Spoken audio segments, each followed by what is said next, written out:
টেলিগ্রামের founder and CEO Powell ডিউরোপকে ফ্রান্সের arrester দ্বারা গ্রেপ্তার করা হয়েছে। কিন্তু কেন?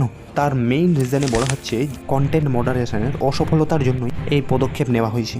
সাধারণত এই কন্টেন্ট মডারেশন হলো একটি প্রসেস যেখানে যে কোনো সোশ্যাল মিডিয়া অ্যাপের ক্রিয়েটার দ্বারা কোনো কিছু পোস্ট করলেই এআই দ্বারা চেক করা হয় যে সেই পোস্টের মধ্যে কোনো কিছু ভায়োলেন্স রিলেটেড বা কোনো হেড স্পিচ রিলেটেড কোনো কিছু আছে কিনা। অ্যান্ড বলা হচ্ছে যে 2015 সালে যে প্যারিস অ্যাটাকটা হয়েছিল সেখানে আইএসআইরা নিজেদের কথা ডেলিভার করার জন্য টেলিগ্রামকে ইউজ করতো।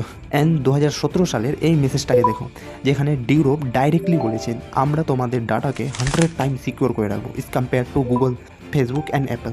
ইভেন তারপরেই 2021 সালের রাশিয়ার ইলেকশনের সময় টেলিগ্রাম অ্যান্ড তার অপোজিশন অ্যাপগুলোকে ডাইরেক্টলি ব্লক করে দিয়েছিল। এখন এই কন্টেন্ট মডারেশনের জন্য জেলে থাকা ডিউরোপকে নিয়ে অনেকে এস্টিমেটেড করছেন যে তার 20 বছরের জেল হতে পারে। ইভেন তারপরেই টেলিগ্রামের ওয়ারিয়াররা জেগে উঠেছেন অ্যান্ড নিজের ওপিনিয়ন শেয়ার করতে লেগেছে। এতে তোমার কী মতামত অবশ্যই শেয়ার করে বলবে। Thank you for watching.